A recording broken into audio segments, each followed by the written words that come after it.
guys, welcome back to Exmo.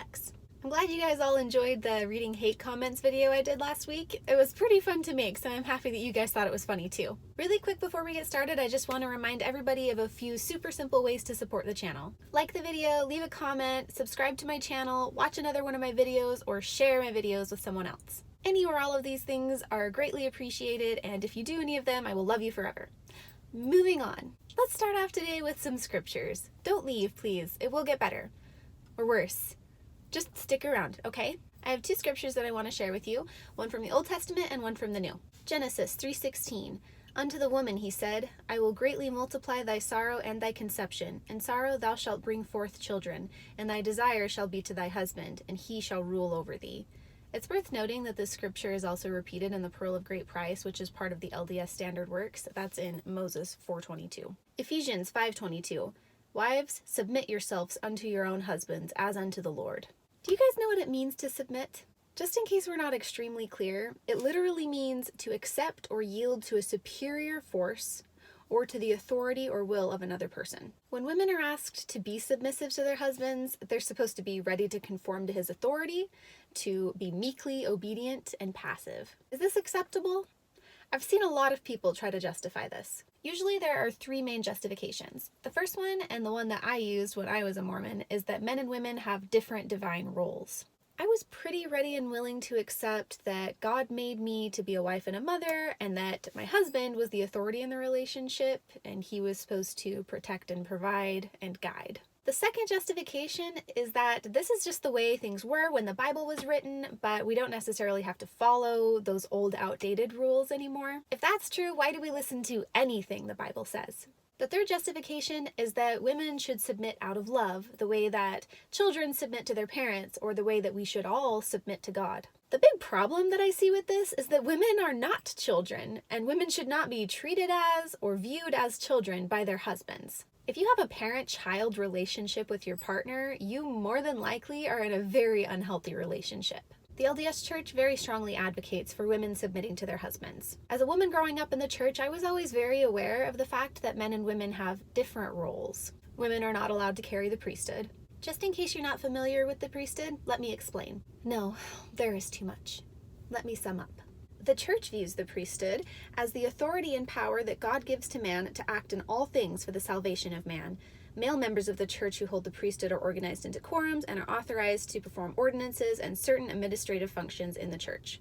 Basically, men can give blessings, receive special revelation, and perform lots of other official duties that women in the church are not allowed to do. It is clear from the church's own teachings that men and women are not supposed to have the same opportunities. I want to share a few examples from Mormon prophets and apostles so you can get an idea of how Mormon women have been treated over the years. This one is an excerpt from September 2014 Ensign article by M. Russell Ballard. Now sisters, while your input is significant and welcome in effective councils, you need to be careful not to assume a role that is not yours.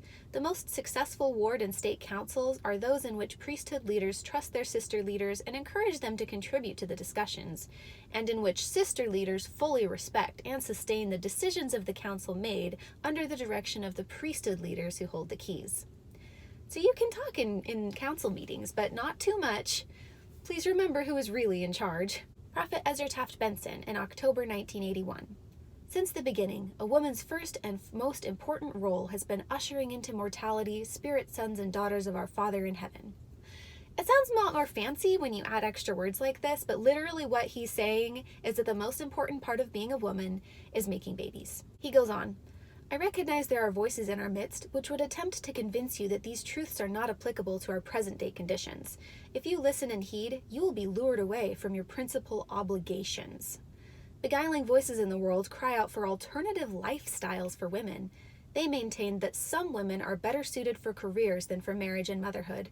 These individuals spread their discontent by the propaganda that there are more exciting and self-fulfilling roles for women than homemaking. The way he talks about it, this is an everlasting kind of thing. Women always have been and always will be first and foremost baby makers and baby raisers. Simply saying that some women might be happier doing something else is propaganda. Later in his talk, he says that he asked several Mormon women about this and asked them to give their opinion and any advice. One of the women he quotes said, "If homemaking doesn't come naturally, ask the Lord to help you enjoy it and he will. Have faith in the Lord." She continues, "Be proud to be a wife and mother. Apologize to no one. Keep away from influences that degrade your role, such as TV soaps, magazine articles, speeches made by so-called experts." The more research I do into the church and the prophets, the more I find that it is a huge trend to say things like, "Don't trust those so-called experts." Like, they say it all the time. Sometimes denying science, they push away critical information by well-educated people because it doesn't line up with their narrative. And yet, if anything that scientists or historians or psychologists say happens to support what the church is saying, they immediately preach it over the pulpit and cite it and say stuff like, "See, told you so." I'm sorry, this just annoys me to no end. After the quote by this woman, Benson says, "I endorse that sound counsel to all you sisters." So no, it's not just some rando saying it. The prophet agrees and endorses it. President Spencer W. Kimball, in April 1965, "Certainly no sane woman would hesitate to give submission to her own really righteous husband in everything. We are sometimes shocked to see the wife take over the leadership, naming the one to pray, the place to be, the things to do. Heaven forbid that a wife should ask someone to pray, clutch my pearls." In New Information on Church Policies in 1975, the First Presidency recommends that only those who bear the Melchizedek priesthood or Aaronic priesthood be invited to offer the opening and closing prayers in sacrament meetings, including fast meetings. This also applies to priesthood meetings. And in fact, let's play a little game. If you could have an answer in your head before I tell you. What year did a woman first give a prayer in General Conference? Think about it for a minute. 90s maybe? That still seems really recent for something like this. The answer is 2013.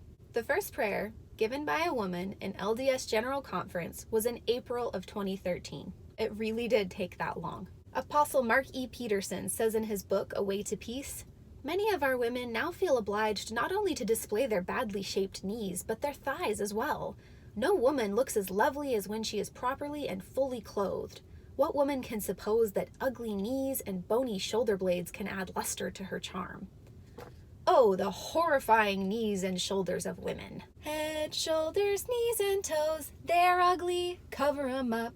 Do you ever think he saw his own wife naked?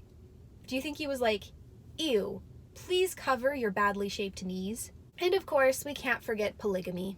Now, I won't dive too deeply into this today because I do want to do an entire episode about it in the future, but I just want to give a quick overview. The founder of the Mormon Church, Joseph Smith, started practicing plural marriage in the early 1830s. Eventually, he had up to 40 wives. He married girls as young as age 14, and he also was sealed to women who were already married to other living men. Other Latter-day Saints took up the practice. As I'm sure you've probably heard, Mormons were polygamists in the 1800s. This continued until the early 1900s when pressure from the US government, until God decided it was time for it to stop. However, eternal polygamy is still a thing that Mormons believe in. And still to this day, Mormon men can still be sealed to more than one wife if their first wife passes away. Russell M. Nelson is sealed to both his first wife, who passed away in 2005, and his current wife, who he married shortly thereafter. Here's a quote from Brigham Young about the way his wives felt about polygamy. "A few years ago, one of my wives, when talking about wives leaving their husbands, said, 'I wish my husband's wives would leave him, every soul of them except myself.' That is a way they all feel more or less at times, both old and young. Sound to you like something positive?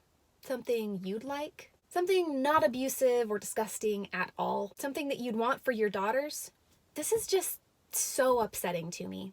When I was a Mormon, I of course knew about polygamy, but I never got to hear about it from this viewpoint. I didn't get to hear about the women who suffered. I knew that polygamy might be a thing in heaven, and I didn't like the idea of it, but I always was able to comfort myself by saying, well, it's heaven, so I'm not going to be disappointed. It's heaven. It has to all work out in the end. I'm sure it will be fine. And then I would just push it out of my mind and try to not really think about it. But the more I learn about it, the worse it sounds and the worse it makes me feel. I'm going to link a documentary in the description for you to go watch when you finish this video. It's about a man living in Utah named Tom Green, a polygamist with 6 wives and 29 children. He was raised LDS, but he converted to a type of Mormon fundamentalism, which is more similar to the way the church was when they were practicing polygamy back in the 1800s, and they still practice polygamy to this day. He married and then fathered a child with a 14-year-old girl.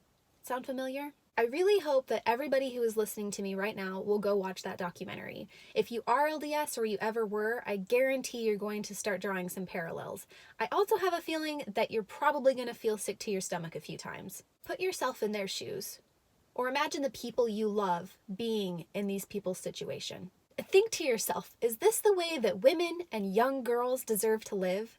Is this the way that children deserve to grow up? In my opinion, the church is and historically has been a sexist organization. These types of things are pure misogyny. I find it disgusting. And as times have changed, it's clear that the church has been changing too. Of course, they claim that it's just men that were perpetuating all these sexist things, but the prophets, way back then and still to this day, claim to speak directly for God. Does it make more sense that God instituted all this misogyny, or was it more likely that it was the ideas of men? Or does God just change his mind a few years after people do, and that's why the church has become less sexist over the years? Would a loving God allow his daughters to be treated this way in his name for decades? I have to mention that I am glad that the church is taking steps to right the wrongs of the past. Baby steps, but steps nonetheless. They are allowing women to pray in meetings now. They're allowing women more responsibility. They have made changes to the temple ceremony to make it more inclusive of women and allow women to make the same covenants that men make. They're allowed to show their knees. They're allowed to witness baptisms. Even if these things are small, they are a step in the right direction. And I feel like we do have to recognize when things have gotten better. However, we can't pretend like the past never happened. And we can't pretend like men and women are equal in the church, because they're not. And having different roles doesn't make that any better. And the reason the church is changing is because of pressure. Every positive change that the church has made has been because progressive people both inside and outside the church were pushing for change.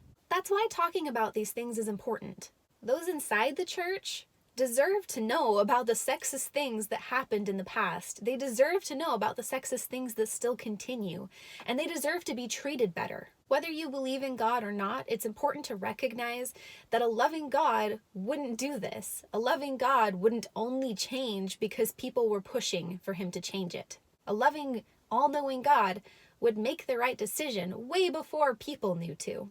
Let's keep these conversations alive and push for change.